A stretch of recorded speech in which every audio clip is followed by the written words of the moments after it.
EVgo was able to raise the $125 million targeted, but at a steep discount. The offering was priced at $4.25 per share, a 26% discount to the company's May 16th closing price of $5.73. So the folks at Morningstar believe EVgo's limited free float played a role in the steep pricing discount. EVgo's market capitalization is approximately $1.1 million today, the 19th of May 2023. Its free float is much lower, given LS Power owns 73% of the shares. As such, they believe the sizable share offering relative to the company's free float as contributing to the significant pricing discount. They are not surprised by EVgo's decision to issue equity and view the decision as prudent. Management previously indicated that it had sufficient financial runway through mid-2024, and they forecast an elongated path to profitability for the company, approaching break-even in 2025 to 2026, and thus support the proactive approach to padding cash reserves given volatile capital markets. So EVgo's fast charge network should be rising utilization as EV adoption grows, but they see limited long-term differentiation in its business model. As such, they view there to be more attractive investment opportunities within the EV investing landscape. So the business outlook. Okay, so EVgo is a leading owner operator of fast charging direct current or DC stations in the United States. The market for public charging of electric vehicles can be divided into high-powered DC charging and low-powered level 2 alternative current AC charging. Charging times to add 100 miles vary from as little as 5 to 15 minutes with DC charging to as much as several hours with AC charging. EVgo was a pioneer in the build-out of DC charging, which is expected to experience a growing percentage of charging demand. According to Bloomberg NEF, fast charging is expected to constitute about approximately 20% of all public EV demand by 2030 versus less than 10% in 2021. EVgo pursues various partnerships to execute its business model. The company partners with retail grocery stores and related high traffic merchants to site its charging stations in desirable locations. So they believe, or they note, this strategy differs from other DC charging strategies which focus more on highway corridor locations. In addition to host customer partnerships, EVgo has partnered with automotive OEMs. One example is with General Motors, which has agreed to help fund EVgo's build out of DC charging stations over the next few years. So they view auto OEM partnerships as a key customer acquisition strategy for EVgo. While public charging for passenger vehicles has historically been EVgo's focus, they expect an increasing focus on the fleet market. Vehicle fleets are particularly relevant for DC charging, given the higher utilization of the vehicle compared with a typical passenger car. While they recognize the long-term attractiveness of the fleet market, they caution the number of competitors is numerous in this burgeoning arena. As such, they view EVgo's long-term prospects with cautious optimism. In addition to its core focus of owning and operating DC fast chargers, EVgo has expanded its adjacent offering in recent years. The company's extend business line looks to support upfront installation and charging build out for third-party owners of charging infrastructure. Furthermore, the company acquired PlugShare in 2021, a leading global platform for EV drivers to locate and provide information relating to charging stations.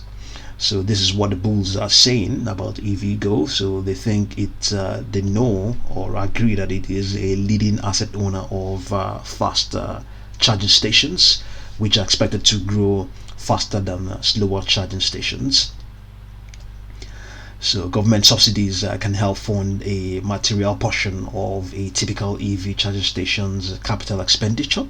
So these are what the sort of things bulls, those who are bullish towards stock are saying, towards the company, and indeed its stock are saying. So EVgo offers exposure to a growing adoption of electric vehicles. So this is what the bears are now saying. They're saying that EVgo could face heightened competition if Tesla opens up its supercharging network to other automakers.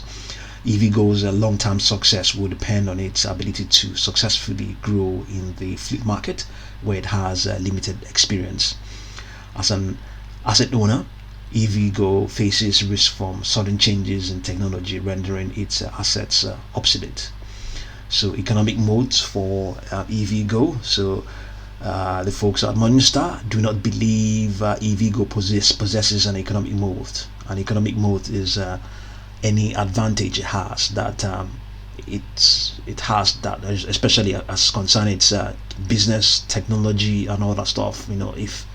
If it has a moat, then it means that it's probably hard to copy its business model or copy its technology or begin to adopt it commercially. So that's basically what a moat is. That's what its economic moat is. So they're saying that it doesn't really have one. So EVgo operates a leading public direct current fast charging network in the US.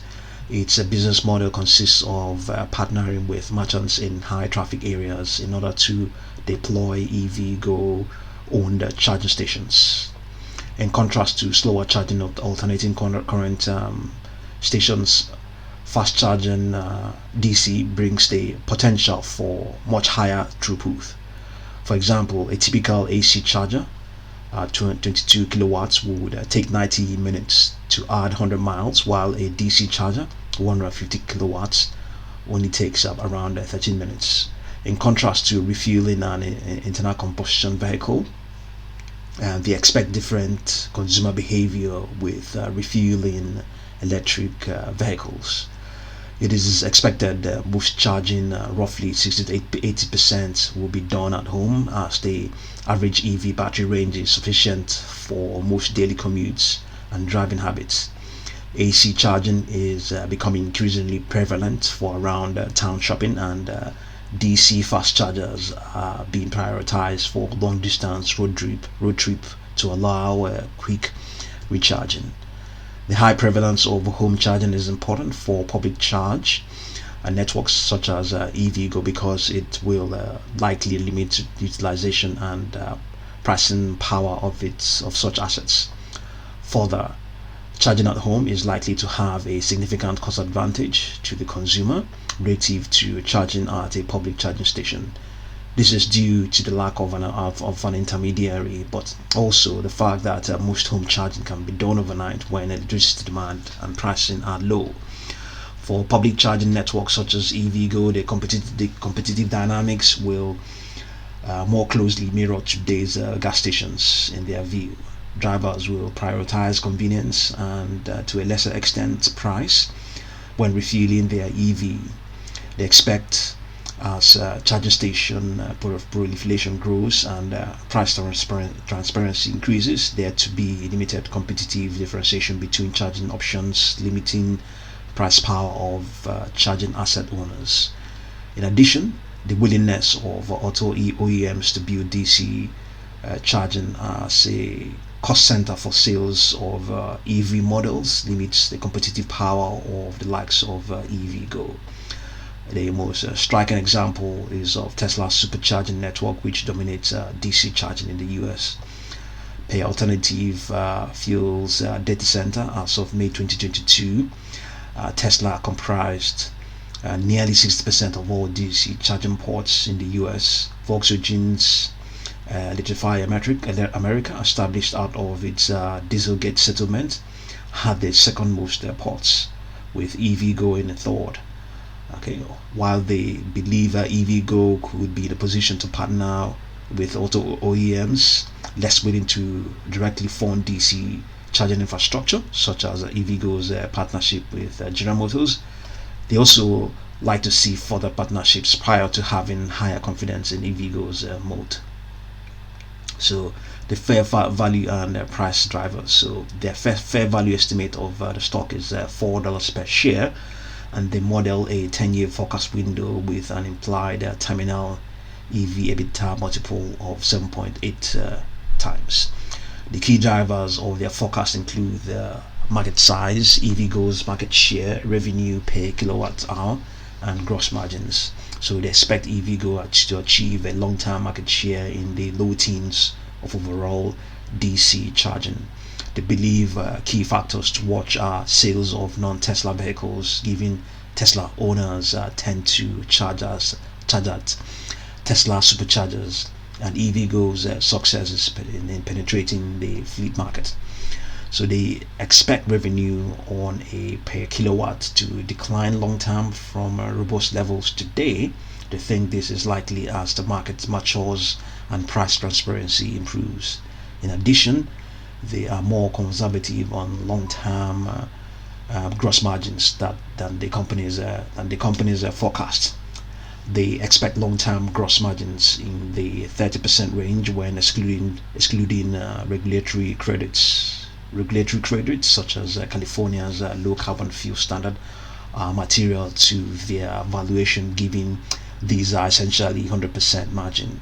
In addition to factors above, they note EVgo's owner-operator business model has a relatively high degree of operating leverage to long-term utilization levels. So they use a 12% weighted average cost of capital in their evaluation. So risk and uncertainty. They assign EVgo a very high risk uncertainty rating. The uncertainty rating is largely driven by the early stage of the EV charging industry, which provides a wide range of potential outcomes. The EV charging industry is a relatively new industry, and EVgo has a history of operating losses. Long-term profitability will depend on rising adoption of EVs, but also consumer charging habits. EVgo's owner-operator business model results in greater capital intensity and operating leverage, with high leverage to underlying asset utilization. In addition, subsidies plays a meaningful role in the financing of EV charging infrastructure. As such, investors should be mindful of changes to relevant programs, including California's Low Carbon Fuel Standards (LCFS) program. EVgo's primary ESG risks relate to governance. In their view, on the environmental front, EVgo was the first DC fast charging network to be powered 100% by renewable electricity. Social considerations primarily consist of receiving approval for siting of EV charging infrastructure, which can be a lengthy process. Governance risk largely relates to its majority ownership by prior equity owner LS Power. As of March 2023, LS Power owned approximately 93% of EVgo equity and held 4 out of 9 board seats. As a capital allocation, they assess EVgo's capital allocation to be standard based on its balance sheet strength, investment track record, and shareholder distribution policy. EVgo's balance sheet is in sufficient condition to fund its cash burn over the next couple of years. The company boosted its financial runway with its $125 million equity offering in this month, May 2023. While EVgo possesses a relatively sound balance sheet compared with EV charging pure plays, they note it pales in comparison to select competitors such as auto OEMs, utilities, and oil and gas majors. So they assess EVgo's investment track record to be fair, while acknowledging its limited history as a public company. As a key capital allocation question will be ensuring adequate returns are achieved on new EV charging station development. The Believer CEO Kathy Zoe has brought a more rigorous process for station approval, including formal return targets, double-digit unleveraged, and investment committee approval. An additional question will be the allocation of capital between retail and fleet charging opportunities. In contrast to EV charging peers, they do not expect EVgo to expand internationally in the near future. They find EVgo's approach to equity distribution to be appropriate, given the early nature of EVgo's business as well as the EV charging industry. They do not expect it to pay a dividend for the foreseeable future. So as we speak, or as we record this, the stock is trading at $3.9 in this post-market session of today, the 19th of May 2023. This is the 1-minute live chart, so let's have a look at its daily chart and see what projections are for the stock. So it's okay, right now its closest projection is a downward one, which is at $3.58. Outside that, there are upper projections of 5.42, which was where it was trading about where it was trading as of Tuesday the 16th of May 2023, from where it it was already retracing from those sort of levels. So as of Monday the 8th, it was looking quite strong. It was showing some strength, trading at $6.43. So upper projections, we have 5.42 on the daily chart, and 6.12, 6.60, 6.93, 7.28, 7.79,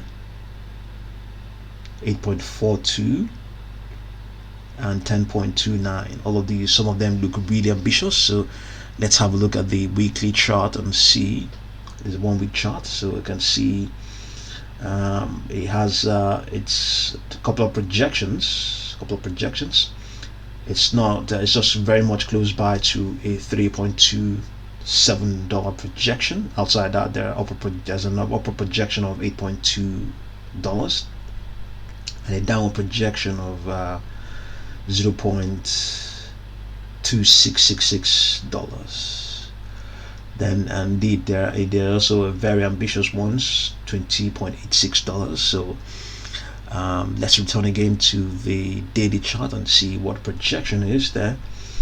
So we have the upper projection from where it is right now is 5.42. Can it get there? Will it get there? Maybe. Who knows when? Who knows when? So see what you make of EVgo, and I'll continue to update you. Thank you very much for watching this video.